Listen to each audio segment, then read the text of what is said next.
সায়েন্সের ম্যাপের আজকের টপিক হলো কেমিক্যাল বন্ডিংয়ের সেকেন্ড পার্ট, যেটা হচ্ছে কোভ্যালেন্ট বন্ড অর্থাৎ সমযোজী বন্ধন। এই সমযোজী বন্ধন বলতে আমরা কি বুঝি? সমযোজী বন্ধন বলতে আমরা বুঝি যে যখন দুটো এলিমেন্ট বা মৌল পরস্পরকে সাহায্য করে বন্ডিং তৈরি করে। অর্থাৎ কীরকম, আমি একটু উদাহরণের সাহায্যে দেখাই। যেমন একটা এক্সাম্পল দিলাম, HCl, হাইড্রোক্লোরিক অ্যাসিড। এই HClটাতে আমি কিভাবে বন্ডিং তৈরি করব? ধরো হাইড্রোজেন রয়েছে, এখানে হাইড্রোজেন, আর তার নিচে আমি দিলাম ক্লোরিন। হাইড্রোজেন কত? ইলেকট্রন সংখ্যা 1, ক্লোরিন ইলেকট্রন সংখ্যা 17। তাহলে এই হাইড্রোজেন এবং ক্লোরিনকে আমি যদি বন্ডিং আকারে দেখাতে চাই লুজ ডট ডায়াগ্রামে, তাহলে হাইড্রোজেনের কি হচ্ছে না, একটা ইলেকট্রন রয়েছে, আর ক্লোরিনের কটি রয়েছে? 17টি। 17 মানে কত? 2 + 8 + 7। তাহলে হাইড্রোজেন কি করবে? একটা ছাড়তেও পারবে না, উপরন্তু দরকার কত? এর একটা ইলেকট্রন।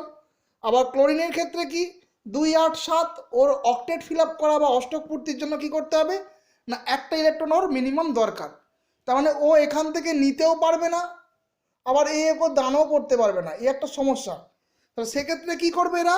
ইলেকট্রন পেয়ার, অর্থাৎ দুজনে প্রথমে শেয়ারিং করবে, দেন ইলেকট্রন পেয়ার করবে। তাহলে আমি কীরকমভাবে দেখাই? তাহলে হাইড্রোজেনের হলো 1, আর ক্লোরিনের লাস্ট কক্ষে হচ্ছে 7টি। তাহলে এখানে 2, 4, 2, 6টা, একে 7টা। তাহলে এ কি করছে? ক্লোরিন প্রথমে হাইড্রোজেনের থেকে ইলেকট্রন গ্রহণ করে নিল, তাহলে কটা হয়ে গেল? এর 8টি। ঠিক অপর দিকে হাইড্রোজেনের ক্ষেত্রে কি করছে? ও ক্লোরিনের থেকে একটি ইলেকট্রন সংগ্রহ করে নিল, তাহলে কি হলো? এরও অক্টেট ফিল আপ হলো না, কিন্তু ডুয়েল সূত্র বা দ্বৈত সূত্র নিয়ন্ত্রণ করলো। সেক্ষেত্রে তাহলে বন্ডিংটা কীরকম হলো না, H সিঙ্গেল বন্ড Cl, যেখানে দুজনেরই ইলেকট্রনের অবদান রয়েছে। অর্থাৎ ক্লোরিনে একটি ইলেকট্রন হাইড্রোজেনকে দান করেছে, আবার হাইড্রোজেন অপরপক্ষে একটি ক্লোরিনকে দান করেছে। এই ধরনের যে বন্ধন আমরা দেখতে পাবো, সেই ধরনের বন্ধনকে আমরা কি বলবো না, সমযোজী বন্ধন। এই সমযোজী বা কোভ্যালেন্ট বন্ডের ক্ষেত্রে 3 ধরনের বন্ধন দেখা যায়। প্রথম ক্ষেত্রে হচ্ছে সিঙ্গেল বন্ড, আরেকটা আছে ডাবল বন্ড, আরেকটা হচ্ছে ট্রিপল বন্ড। আমি সিঙ্গেল বন্ডের এক্সাম্পল আমি দেখিয়েছি, যেটা হচ্ছে HCl, যেখানে কি H আর Cl এর মধ্যে একটাই সিঙ্গেল চেন রয়েছে। আর ডাবল বন্ডে যদি একটা এক্সাম্পল দিই, যে কোভ্যালেন্ট বন্ড হবে অথচ ডাবল বন্ড করবে, সেক্ষেত্রে আমি দিলাম ধরো C2H2। C2H2 তে তাহলে আমার কি আসছে? Ethylene. C double bond C, এখানে H, সরি C2H2 নয়, C2H4, ইথিলিন। ইথিলিনের ক্ষেত্রে কি দেখা যাচ্ছে না, কার্বন কার্বনের মধ্যে ডাবল বন্ড তৈরি হচ্ছে। এই স্ট্রাকচারটা আমি পরবর্তীকালে দেখাবো কিভাবে আমার স্ট্রাকচারটা এসেছে। আর ট্রিপল বন্ডের ক্ষেত্রে আমি একটা এক্সাম্পল দিই, যেটা হচ্ছে C2H2 বা অ্যাসিটিলিন। এখানে দেখতে পাবো কি C ট্রিপল বন্ড C, এখানে সিঙ্গেল হাইড্রোজেন বন্ড, অর্থাৎ কার্বন কার্বনের সঙ্গে ট্রিপল বন্ড এবং কার্বন হাইড্রোজেনের সঙ্গে সিঙ্গেল বন্ড। আমি যদি এদের প্রত্যেকটা স্ট্রাকচার দেখাই, তাহলে কিভাবে আমি দেখাবো তা আমি আলোচনা করছি। C2H4 এর ক্ষেত্রে কি দেখা যাচ্ছে না, 2টি কার্বন রয়েছে আর 4টে হাইড্রোজেন রয়েছে। তাহলে 2টি কার্বনের প্রত্যেকটা ইলেকট্রন সংখ্যা কত করে আছে না, 6। তাহলে 6 যদি হয়, তাহলে প্রথম কক্ষে কটা ঢুকবে? 2টো। দ্বিতীয় কক্ষে কটা? 4টে। আবার অপর একটি কার্বনের ক্ষেত্রেও তাই, প্রথম কক্ষে 2টি আর দ্বিতীয় কক্ষে 4টি। আর প্রত্যেকটি হাইড্রোজেনের জন্য কি আছে না, সিঙ্গেল করে একটা করে ইলেকট্রন রয়েছে। তাহলে এইগুলোকে প্রত্যেকটা যদি আমি শেয়ার অ্যান্ড পেয়ারিং দেখাতে চাই, অর্থাৎ ইলেকট্রন জোড় গঠন করা, তাহলে আমি কীভাবে দেখাবো তা দেখাচ্ছি। এক্ষেত্রে কার্বন কার্বনের দেখো প্রত্যেকটার ক্ষেত্রে যে বাইরের কক্ষে 4টি করে ইলেকট্রন রয়েছে, অর্থাৎ প্রথম কক্ষে 2টি এবং দ্বিতীয় কক্ষে 4টি। তাহলে 4টে করে ইলেকট্রন যদি হয়, তাহলে এবার হাইড্রোজেনের ক্ষেত্রে দেখো প্রত্যেকটির ক্ষেত্রে কটি করে ইলেকট্রন আছে না, একটি করে ইলেকট্রন আছে। তাহলে হাইড্রোজেন প্রথমে ফার্স্ট কী করবে? ও দ্বৈত সূত্র নিয়ন্ত্রণ করবে, অর্থাৎ ডুয়েল ন্যাচুরালিটি। তাহলে যদি দ্বৈত সূত্র নিয়ন্ত্রণ করতে, তাহলে কি করবে? কার্বনের থেকে প্রত্যেকটি হাইড্রোজেন একটি করে ইলেকট্রন গ্রহণ করে নেবে। তাহলে প্রত্যেকটি হাইড্রোজেন কি করলো? একটি করে ইলেকট্রন গ্রহণ করে নিল। তাহলে যদি একটি করে ইলেকট্রন গ্রহণ করে, তাহলে কি হবে? Single bond. আর অপর দিকে কি করবে, এক একটা কার্বন দেখো এখানে দুটো দুটো চারটে, এই দুটো ছটা, আবার কি করবে কার্বন টোটাল ইলেকট্রনটাকে আমি একটা কার্বন ক্যাপচার করে নিল, তাহলে কটা হলো, এই কার্বনটার 8টা। আর অপর দিকে আরেকটি যে কার্বন রয়েছে তার ক্ষেত্রেও তাই, সে কি করবে টোটাল 6টা প্লাস দুটো হয়ে গেল আমার 8টা। তাহলে এখানে দেখো কার্বন আর কার্বনের মধ্যে কি হয়েছে না ডাবল বন্ড। তাহলে এখান থেকে কি পেলাম না কার্বন কার্বন আমার ডাবল বন্ডটা তৈরি হয়ে গেল। এবার নেক্সট দেখবো আমরা কার্বন কার্বন ট্রিপল বন্ড। এবার আলোচনা করি ট্রিপল বন্ড। ট্রিপল বন্ডের ক্ষেত্রে এক্সাম্পল কি দিয়েছি না অ্যাসিটিলিন C2H2। এই অ্যাসিটিলিনের ক্ষেত্রে আমরা কি স্ট্রাকচার দেখাচ্ছি না দুটি করে কার্বন রয়েছে আর দুটি করে হাইড্রোজেন রয়েছে। তাহলে দুটি কার্বনের প্রত্যেকটিতে বহিস্থ কক্ষে ইলেকট্রন সংখ্যা কত তা 4। দেখো 3 আর 1 4, আর এক্ষেত্রেও তাই 3 আর 1 4। আর হাইড্রোজেনের প্রত্যেকটি কত করে আছে না একটা করে। তাহলে আমি কি করছি প্রথমে হাইড্রোজেন আমার ডুয়েল সূত্র বা দ্বৈত সূত্র নিয়ন্ত্রণ করছে ফার্স্ট সিঙ্গেল বন্ড দিয়ে।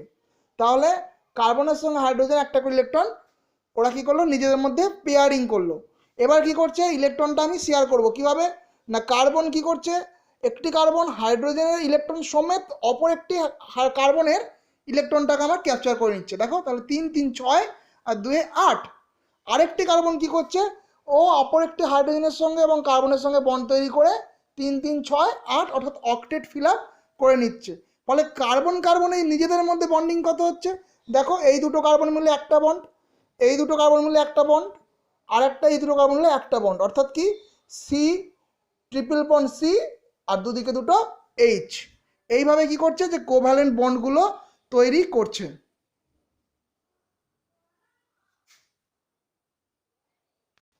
এইবারে আসি বইয়ের কতকগুলি স্ট্রাকচারকে আমি আলোচনা করছি, যেমন হচ্ছে অক্সিজেন, নাইট্রোজেন, পরবর্তী পাতায় রয়েছে জল, আর রয়েছে কি কার্বন ডাইঅক্সাইড। এই চারটে স্ট্রাকচার আমি গঠন করে এবং বুঝিয়ে দেখাবো। প্রথমে আসি জল H2O। এই জলের স্ট্রাকচারটা কীরকম হবে, তাহলে জলে আমি দেখতে পাচ্ছি কি না অক্সিজেন রয়েছে একটা আর হাইড্রোজেন রয়েছে দুটো, তাহলে অক্সিজেন একটা হাইড্রোজেন দুটো। তাহলে এই অক্সিজেনের আমার লাস্ট কক্ষে ইলেকট্রন সংখ্যা কত 8, অর্থাৎ প্রথম কক্ষে দুটো দ্বিতীয় কক্ষে 6টা, আর হাইড্রোজেনের প্রত্যেকটা কত করে আছে না একটা করে। তাহলে আমি অক্সিজেনকে ফার্স্ট মাঝখানে বসালাম, তাহলে মাঝখানে বসালে আমার কটা আছে 6টা, তাই তো। তাহলে 6টা হলে আমার কি হবে এদিকে দুটো এদিকে দুটো 4টে, এখানে একটা এখানে একটা। তাহলে আউটার মোস্ট ইলেকট্রন সংখ্যা কত হলো অক্সিজেনের না 6। আর এক্ষেত্রে হাইড্রোজেন কি করবো আমি দুপাশে দুটো বসাবো, এই একটা হাইড্রোজেন এই একটা হাইড্রোজেন, প্রত্যেকটার ক্ষেত্রে কটা করে ইলেকট্রন আছে না একটি করে ইলেকট্রন রয়েছে। তাহলে এবার হাইড্রোজেন কি করবে অক্সিজেনের থেকে একটি ইলেকট্রন আমার কি করবে প্রথমে অ্যাকসেপ্ট করবে, দিয়ে কি হবে সিঙ্গেল বন্ড তৈরি করবে অর্থাৎ দ্বৈত সূত্র নিয়ন্ত্রণ করবে। তাহলে দুটো হাইড্রোজেন কি করলো দুটো অক্সিজেনের কাছ থেকে একটি করে ইলেকট্রন নিয়ে নিল। এরপর কি করলো তাহলে দুজনেরই দ্বৈত সূত্র ফিল আপ হয়ে গেল। এবার অক্সিজেন চাইবে কি সে নিজের তার অক্টেট ফিল আপ করতে, তাই করবে সে সমস্ত হাইড্রোজেনটাকে যতগুলো ইলেকট্রন ছিল সমস্ত ইলেকট্রনগুলোকে ক্যাপচার করে নিল। তাহলে কত হয়ে গেল না টোটাল 8টা ইলেকট্রন হয়ে গেল। তাহলে এখানে আকৃতিটা কীরকম হবে অক্সিজেন আর এখানে হচ্ছে হাইড্রোজেন হাইড্রোজেন।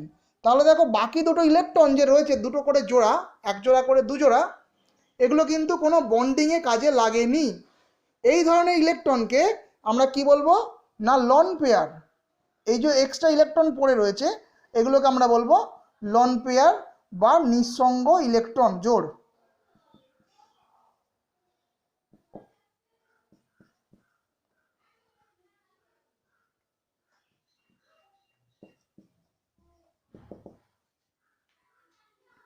নিঃসঙ্গ ইলেকট্রন জোড়। তাহলে এবার নেক্সট আমরা আলোচনা করব যে নাইট্রোজেন N2। এবার চলে আসছি আমরা নাইট্রোজেন। তাহলে ডাইনাইট্রোজেন বা নাইট্রোজেনের ক্ষেত্রে কি হচ্ছে না দুটো নাইট্রোজেন রয়েছে, তাহলে প্রত্যেকটা ইলেকট্রন সংখ্যা কত করে আছে না 7টি করে। তাহলে প্রথম কক্ষে কটি দুটি, দ্বিতীয় কক্ষে কটি আছে 5টি। তাহলে এর লাগবে অক্টেট ফিল আপ করতে গেলে কটা 5টা 3টে 8টা, অর্থাৎ 3টে করে আরও এক্সট্রা ইলেকট্রন আমার লাগবে। তাহলে আমি এ ওকে ডোনেট করতে পারবে না আর এও ওকে ডোনেট করতে পারবে না, কারণ এক্সেস ইলেকট্রন এখানে নেই।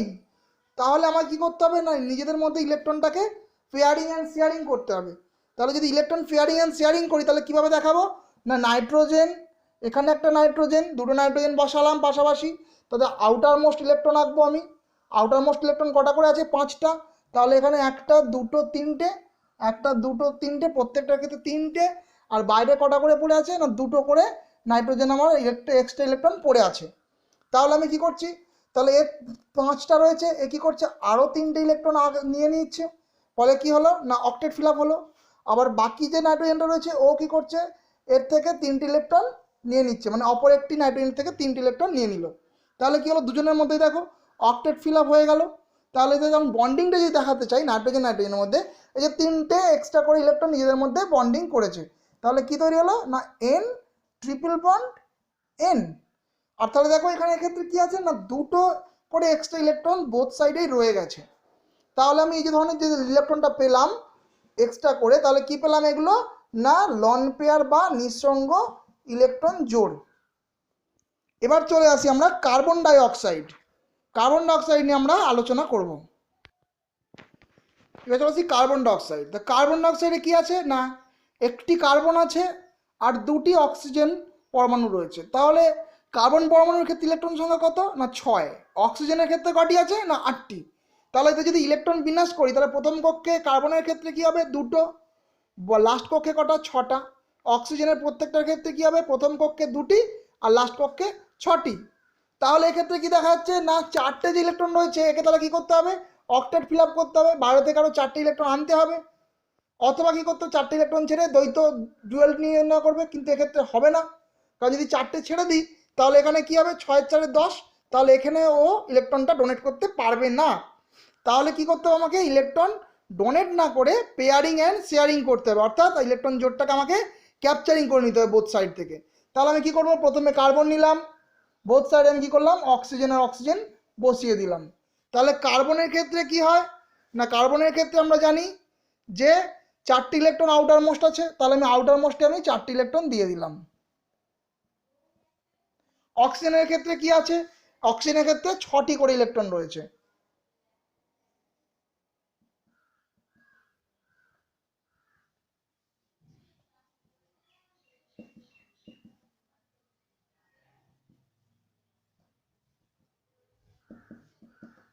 তাহলে আমি কি দেখিয়েছি না কার্বনের ক্ষেত্রে আউটার মোস্ট ইলেকট্রন হচ্ছে 4টি, আর প্রত্যেকটা অক্সিজেনের ক্ষেত্রে আউটার মোস্ট ইলেকট্রন হলো যে বহিস্থ কক্ষ ইলেকট্রন যেগুলো হয় সেগুলো হলো 6টি করে।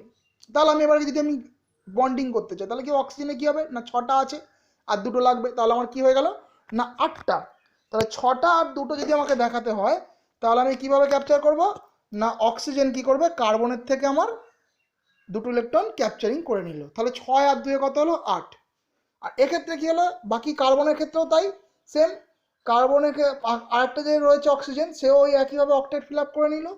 তাহলে কার্বন কি করলো এবার কার্বনের দরকার 8টি, তাহলে কার্বন কি করছে ওর নিজের 4টে রয়েছে আর প্রত্যেকটি 2টো অক্সিজেন যে রয়েছে প্রত্যেকটির কাছ থেকে 2টো করে অক্সিজেন আমার নিয়ে নিল। তাহলে 4 4 কত হলো প্রত্যেকটার ক্ষেত্রে আমার 8টি ইলেকট্রন হলো। তাহলে এবার যদি আমি বন্ডিং দেখাতে যাই কীভাবে বন্ড তৈরি হলো, তাহলে কি হলো এই দুটোর সঙ্গে ডাবল বন্ড, এই দুটোর সঙ্গে ডাবল বন্ড, আর বাকিগুলো দেখো এক্সট্রা কোনো কাজে লাগেনি, এগুলো লন পেয়ার হিসেবে রয়ে গেছে। তাহলে আমি কি দেখাবো না কার্বন ডাবল বন্ড কার্বন, এদিকে ডাবল বন্ড কার্বন, আর অক্সিজেনের 2টো করে লন পেয়ার, অক্সিজেনের 2টো করে লন পেয়ার রয়ে গেছে। এই হলো আমাদের কার্বন ডাই অক্সাইডের কোভ্যালেন্ট অর্থাৎ সমযোজী বন্ধনের গঠন। এরপর চলে আসবো আমরা অ্যামোনিয়া বা NH3। NH3 ক্ষেত্রে কি দেখতে পাচ্ছি আমরা অ্যামোনিয়ার ক্ষেত্রে নাইট্রোজেন একটা আর হাইড্রোজেন 3টে। তা নাইট্রোজেনের আউটার মোস্ট ইলেকট্রন কত সেটা হচ্ছে না টোটাল ইলেকট্রন সংখ্যা হচ্ছে 7। তাহলে আউটার মোস্ট ইলেকট্রন সংখ্যা আমি কীভাবে ক্যালকুলেট করবো প্রথম কক্ষে 2টি দ্বিতীয় কক্ষে 5টি, আর হাইড্রোজেনের ক্ষেত্রে প্রত্যেকটার ক্ষেত্রে এক করে। তাহলে আমি যদি স্ট্রাকচার দেখাতে চাই তাহলে কী হবে প্রথম আমি নাইট্রোজেন বসালাম, তাহলে আমার লাগবে কটা 3টে হাইড্রোজেন, তাই জন্য আমি কী করলাম 3টে আমার ইলেকট্রন সংখ্যা আমি বসিয়ে দিলাম আউটার মোস্ট ইলেকট্রন। তাহলে কটি পড়ে আছে আরও 2টি 5টি, টোটাল আউটার মোস্ট ইলেকট্রন হচ্ছে 5টা। এবার হাইড্রোজেন বসাই পরপর করে হাইড্রোজেন হাইড্রোজেন অ্যান্ড হাইড্রোজেন, তাহলে এখানে ক্রস ক্রস, কারণ আলাদা পরমাণু হলে ইলেকট্রনগুলোকে আমি আলাদাভাবে দেখাচ্ছি। তাহলে এক্ষেত্রে আমি যদি স্ট্রাকচার দেখাতে চাই তাহলে আমার কী হবে হাইড্রোজেন কি করবে আমরা জানি হাইড্রোজেন সবসময় দ্বৈত সূত্র নিয়ন্ত্রণ করে, তাহলে কি করবে নাইট্রোজেন থেকে একটি করে ইলেকট্রন নিয়ে ডুয়েল বা দ্বৈত সূত্র তৈরি করে ফেললো। এবার নাইট্রোজেন কি করবে না হাইড্রোজেনের যতগুলো ইলেকট্রন ছিল প্লাস নিজের ইলেকট্রন টোটাল যোগ করবে। তাহলে কি হলো না টোটাল আমার ইলেকট্রন যোগ করে নিল।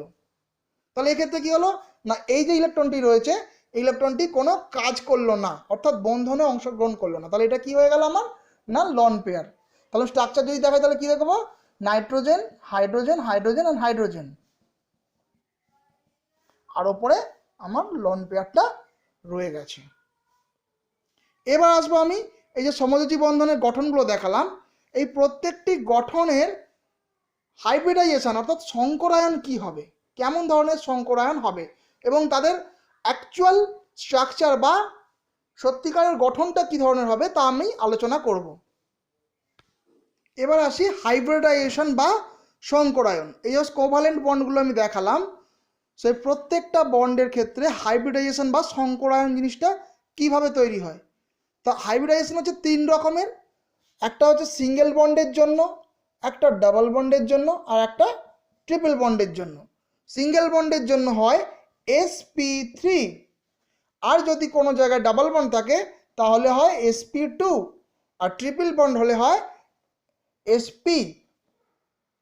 তাহলে এই sp3 অ্যাকচুয়ালি কি ধরনের স্ট্রাকচার আমি দেখাবো। আমরা প্রথমে আলোচনা করি sp3 সংকরায়ন।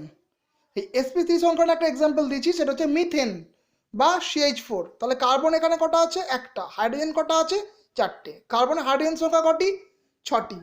তাহলে কার্বনের ছটিটাকে যদি ইলেকট্রনটাকে ভাঙি তাহলে কি হবে না প্রথম কক্ষে দুটি আর দ্বিতীয় কক্ষে চারটি ইলেকট্রন। তাহলে আমি যদি একে ইলেকট্রন কনফিগারেশন দেখাই তাহলে কি হবে না 1s2 2s2 2p2। তাহলে এই 1s2 2s2 2p2 যে আউটার মোস্ট ইলেকট্রন দেখো চারটে, তাহলে 2s2 আর 2p2 এই আউটার মোস্ট ইলেকট্রনটাকে আমি এখানে ভেঙে দেখিয়েছি না 2s2 অ্যান্ড 2p2। তাহলে গ্রাউন্ড স্টেট অর্থাৎ ভূমিস্তরে এই কনফিগারেশন রয়েছে। এবার বাইরে থেকে আমি যখন ডেল্টা বা এনার্জি দিচ্ছি তাহলে এই এনার্জি দিলে কি হবে না 2s থেকে একটি ইলেকট্রন জাম্প করে সরাসরি কোথায় যাবে না 2p-তে। তাহলে এখানে কি হয়ে গেল না এসে একটি ইলেকট্রন আর পিতে কটি ইলেকট্রন হলো তিনটে, তাহলে মোট কটা হলো চারটে। তাহলে এ কী করলো হাইড্রোজেনের সঙ্গে বন্ড তৈরি করে নিল, হাইড্রোজেন হাইড্রোজেন হাইড্রোজেন আর হাইড্রোজেন। তাহলে একটি করে যদি ইলেকট্রন নিয়ে নেয় তাহলে প্রত্যেকটার সাথে আমার কী হচ্ছে না বন্ডিং তৈরি হয়ে গেল। তাহলে এই ধরনের এই যে কার্বনের সঙ্গে হাইড্রোজেনের কী ধরনের বন্ধন তৈরি হলো না sp3। তাহলে sp3-র গঠন কীরকম হবে, sp3-র গঠনটা আমি একটু দেখাবো। sp3-র গঠন হলো এই ধরনের গঠন, অর্থাৎ পিরামিডিয়াল স্ট্রাকচার, পিরামিডের মতো কতটা দেখতে হয়। তাহলে এখানে কার্বন হাইড্রোজেন আর হাইড্রোজেন এই যে বন্ডটা রয়েছে প্রত্যেকটার ক্ষেত্রে তাহলে কত হবে না 109 ডিগ্রি 28 মিনিট। যদি এটা পারফেক্ট sp3 হয় সেক্ষেত্রে কি দেখা যাবে না 109 ডিগ্রি 28 মিনিট হয়ে যাবে। কারণ এক্ষেত্রে কি আছে না প্রত্যেকটার ক্ষেত্রে দেখো বন্ড পেয়ার, কারণ এটার সঙ্গে এটা বন্ড আছে বিপি, এটাও বিপি, এটাও বিপি অ্যান্ড এটাও বিপি। প্রত্যেকটার সাথে দেখো প্রত্যেকটার কোনো লন পেয়ারের সম্পর্ক নেই, অর্থাৎ বন্ডিং পেয়ারগুলো সব বন্ডিং জোড়গুলো রয়েছে। তাহলে বন্ডিং জোড় যদি থাকে প্রত্যেকটার ক্ষেত্রে তাহলে পারফেক্ট sp3 হবে। অ্যান্ড sp3-র ক্ষেত্রে বন্ড অ্যাঙ্গেল কত হবে না 109 ডিগ্রি 28 মিনিট। sp3-র আরেকটি এক্সাম্পল হলো সেটা হচ্ছে অ্যামোনিয়া বা NH3। এই NH3 স্ট্রাকচারটা আমি আগে দেখিয়েছিলাম, তার স্ট্রাকচারটা একবার এঁকে দেখালাম যে একটি লোন পেয়ার থাকবে আর তিনটি বন্ডিং পেয়ার, অর্থাৎ তিনটে বন্ড পেয়ার আর একটি লোন পেয়ার। তাহলে এক্ষেত্রে কি হবে এটা হিসেব মতো sp3 হওয়ার কথা, sp3 আছে কিন্তু বন্ড অ্যাঙ্গেলটা কি একই থাকবে, অর্থাৎ H N অ্যান্ড H এই যে বন্ডিং অ্যাঙ্গেলটা রয়েছে এই বন্ডিং অ্যাঙ্গেলটা চেঞ্জ হবে না একই থাকবে। এখানে যেহেতু লন পেয়ার রয়েছে এখানে কি হবে না বন্ডিংটা চেঞ্জ হয়ে যাবে, অর্থাৎ less than 109 degree and 28 minute. অর্থাৎ কেন না এই যে লন পেয়ার বন্ড পেয়ার রয়েছে কী হবে না রিপালশন হবে, অর্থাৎ বিকর্ষণ করবে। লন পেয়ারটা কী করবে বন্ড পেয়ারকে ঠেলবে, আবার বন্ড পেয়ার কী হবে নিজেদের মধ্যে ঠেলবে, ফলে কী হবে বন্ডিংটা আস্তে আস্তে কমে যাবে, অর্থাৎ স্ট্রেচিং থেকে আস্তে আস্তে বেন্ডিং করবে অর্থাৎ বেঁকে যাবে। তাই জন্য কি হবে না 109 ডিগ্রি 28 মিনিটের থেকে একটু কম হবে, কখনোই পারফেক্টলি sp3 নয়। অপর ক্ষেত্রে জলের ক্ষেত্রেও তাই, জলের ক্ষেত্রেও sp3 হয়। যত লন পেয়ার হবে বন্ড অ্যাঙ্গেলটা কী হবে তত আস্তে আস্তে কমবে। আমি জলের ক্ষেত্রে একটা এক্সাম্পল দেখাই, সেটা হচ্ছে জলের ক্ষেত্রে কি হয় না, ও এখানে হচ্ছে হাইড্রোজেন হাইড্রোজেন, এখানে দুটি লন পেয়ার আর এখানে দুটি লন পেয়ার, ফলে এখানে কি হচ্ছে না এখানেও sp3 হাইব্রিডাইজড হচ্ছে। কিন্তু এখানে বন্ডিং অ্যাঙ্গেল যদি আমি দেখি তাহলে কি দেখতে পাবো না, এখানের ক্ষেত্রে বন্ডিং অ্যাঙ্গেলটা আমার আস্তে আস্তে কমে যাবে। কারণ কি এখানেও sp3 হয় কিন্তু এখানে ডবল লন পেয়ার আছে। লন পেয়ার কটা আছে না দুটো, ফলে লন পেয়ার রিপালশনটা বেশি হয়। এখানে আমি যদি রিলেশনটা দেখাই তাহলে LP greater than LP BP greater than BP, অর্থাৎ কি যে loan pair repulsion greater than loan pair bond pair repulsion greater than bond pair repulsion. তার মানে কি যে যত লন পেয়ারের সংখ্যা আমি বাড়াতে থাকবো তত কি হবে very less than 109 degree 28 minute. তার মানে sp3 হলেও এখানে 109 ডিগ্রি 28 মিনিটের থেকে অনেক বেশি কম। যত লন পেয়ার বাড়বে তত আস্তে আস্তে কী হবে না বন্ডিং অ্যাঙ্গেলটা আস্তে আস্তে শর্ট হয়ে যাবে। কারণ এই লন পেয়ার কী হবে পরস্পরকে খুব বিকর্ষণ করবে, ফলে কী হবে এই হাইড্রোজেনটা এদিকে সরে আসবে, এই হাইড্রোজেনটাও এদিকে সরে চলে আসবে, ফলে কী হবে আস্তে আস্তে বন্ড অ্যাঙ্গেলটা কমে যাবে। এইবার আসি আমরা sp2 হাইব্রিডাইজেশন। তো sp2 হাইব্রিডাইজেশন আমি কি বলেছিলাম যে ডাবল বন্ড থাকলে তবে sp2 আমার হাইব্রিডাইজেশনটা হবে। তাহলে সেক্ষেত্রে আমি যদি স্ট্রাকচারটা এঁকে দেখাই perfectly, C double bond C, এখানে কি হবে না পি পাই বন্ড তৈরি করে আর এখানে সিঙ্গেল বন্ড থাকে।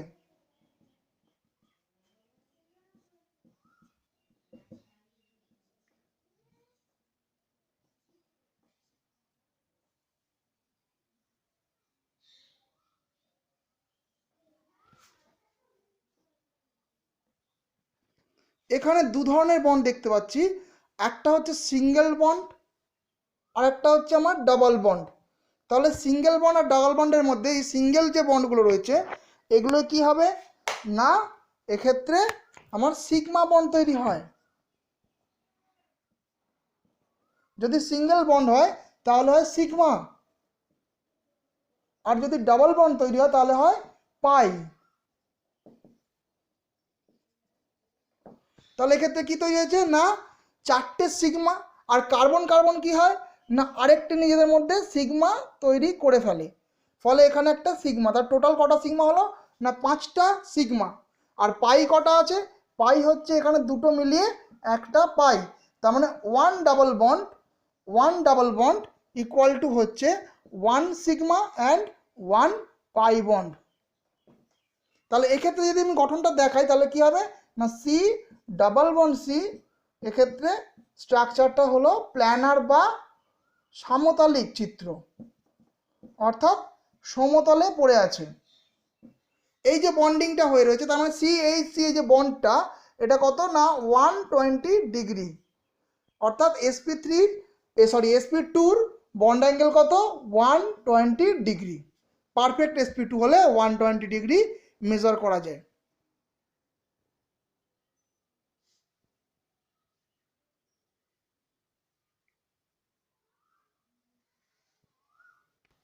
এইবার আসি আমরা sp আলোচনা, sp হাইব্রিডাইজেশন sp স্ট্রাকচার কি বলেছিলাম না যদি আমার ট্রিপল বন্ড হয় কোনো জায়গায় আমার ট্রিপল বন্ড তাহলে সেক্ষেত্রে কি হবে না sp3 হবে।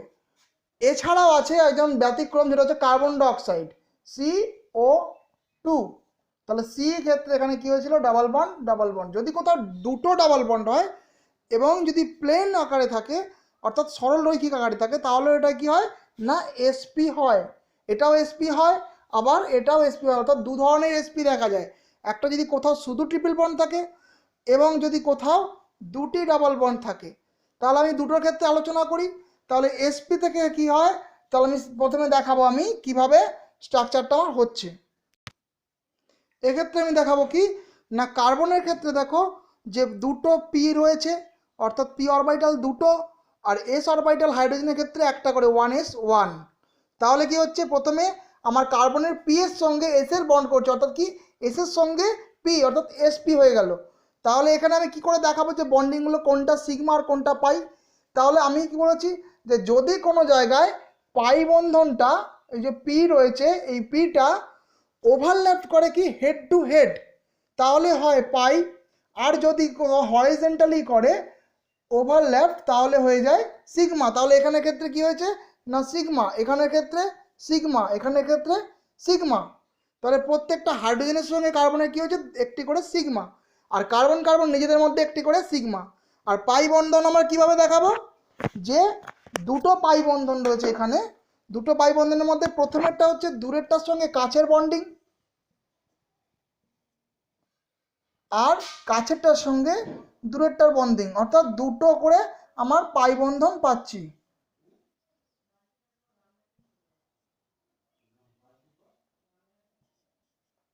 তাহলে এখানে ট্রিপল বন্ডের ক্ষেত্রে কটা পাই পাচ্ছি না 2 পাই অ্যান্ড 1 সিগমা।